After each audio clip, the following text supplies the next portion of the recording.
Scaffolding refers to the type of assistance given by a teacher or peer to support learning. During scaffolding, the teacher helps the student master a task that the student could not complete on their own. Students are generally allowed to complete as much of the task as possible on their own, and the teacher helps when it's just beyond the student's capability. Once the student is able to complete the task on their own, the teacher begins the process of feeding or removing the scaffolding. Some general strategies used in scaffolding including breaking the activity into smaller parts to make it more manageable, using think alouds to verbalize thinking, cooperative learning to learn from others, concrete prompts, questioning, coaching, cue cards, and modeling. Teachers can also activate prior knowledge, provide tips and strategies, and go over procedures. It is really important to know what students already know and how they think in order to individualize instruction and help each student. The idea of scaffolding branches off of Zygotsky's theory of zone of proximal development, which is the actual development level and the potential development level of a student with scaffolding, which scaffolding can be used. Because the zone of proximal development is always changing as the student is always changing, it is important to individualize the scaffolding to make it more meaningful to the student. I'm going to apply the ideas of scaffolding to the Study Island website. This is an instructional gaming website that is correlated with the New Jersey Core Curriculum Content Standards and can be used to prepare students for state testing and to progress through the third grade curriculum. After students complete the reading pretest, they can go through all the different concepts in reading. Attached to each concept is a lesson which provides an overview of the topic. Those are located right here. This has just been changed from a written narrative to a video providing examples and explanations. Students do not need to view the lesson before starting the game and the activity, and that is something that I'm going to change. I would make it so students would first answer some entry skill questions regarding the skill, and then would be led through an interactive lesson with a more knowledgeable other. The pretest would assess student skills and then provide the necessary steps for that individual student.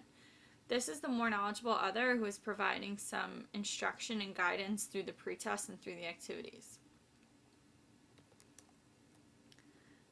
The lesson would include some modeling where the more knowledgeable other would verbalize their thinking through a think aloud showing the students the steps needed to complete the activity. The more knowledgeable other would provide students with a checklist of ways to determine the difference between a fact and an opinion in this case.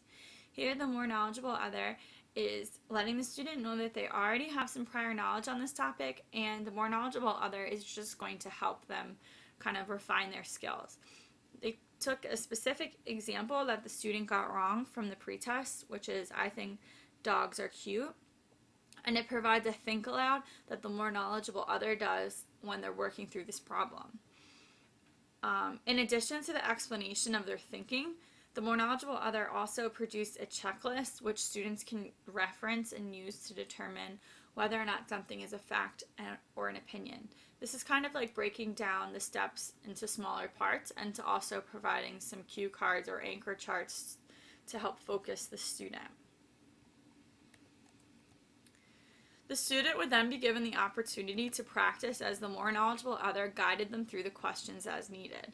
This would provide students with the confidence and experience to eventually complete the instruction on their own. The more knowledgeable other would provide explanations as to why answers are correct or incorrect and would bring the student back to the lesson with more examples if the student was not getting any of the questions correct. Here, the more knowledgeable other lets the student know that they are going to practice answering questions.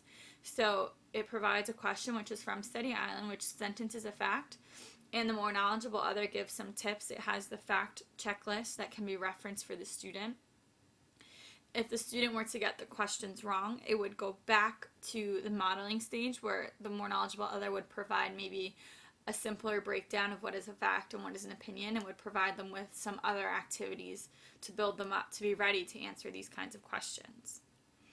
On the flip side, if the student showed that they were progressing through the questions, getting them correct, the more knowledgeable other would start fading their scaffolding and allow the student to finish the questions on their own. Students would always have the option of bringing the more knowledgeable other back to answer a question or provide some explanation. So in this situation, the more knowledgeable other is letting the student know that they've got what it takes to answer the rest of the questions, and this is the question from setting out that the student would answer on their own. If the student needed extra assistance, they could always click on the more knowledgeable other, ask it a question, or refer back to the directions or modeling to get more help. Through this process of scaffolding, the student is receiving individualized assistance which is catered to his or her needs. Time would not be wasted on instruction the student does not need, and at the end of the scaffolding, the student would be able to hopefully reach their highest potential. This would also provide students with the tools and knowledge to possibly help another student and put them in charge of their own learning.